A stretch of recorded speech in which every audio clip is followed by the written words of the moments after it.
This is not the Acapulco that most people imagine when they think of a city that used to be the playground for people like Elizabeth Taylor, as well as the Kennedys. And now it's become one of the most violent cities in Mexico, if not the world. I got a first-hand look during 4 harrowing days on the ground. Here's a look.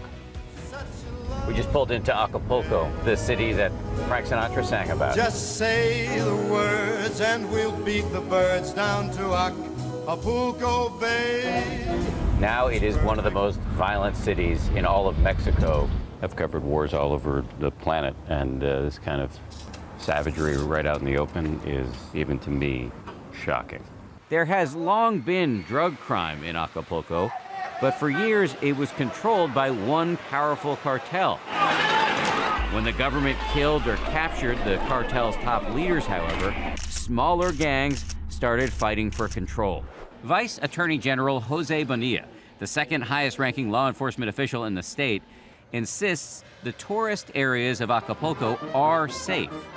The violence in Acapulco is not on the touristic city. So just a few hours after the Vice Attorney General told us there's very little crime in the tourist areas, there's been a murder here on one of the main avenues in the city, which is not far from the beach.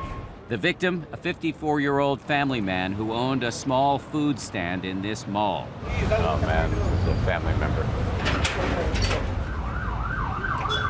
So sad. Apparently he was being extorted and refused to pay. Do you think they'll ever catch him? It's really difficult because he just boom, boom, and run. Yeah, people run all the time. In this city where in the end we witnessed 6 homicide scenes in 4 days, and that doesn't even include the ones we were told were too dangerous to film. Despite the efforts of the government here to pretend otherwise, the violence has decimated the tourist business. Americans rarely come to Acapulco now.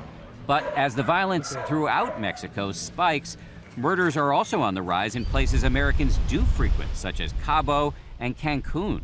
There are real fears these places could become the next Acapulco.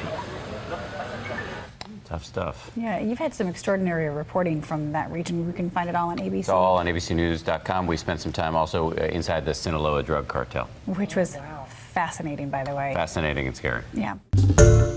Hi, everyone. George Stephanopoulos here. Thanks for checking out the ABC News YouTube channel. If you'd like to get more videos, show highlights, and watch live event coverage, click on the right over here to subscribe to our channel. And don't forget to download the ABC News app for breaking news alerts. Thanks for watching.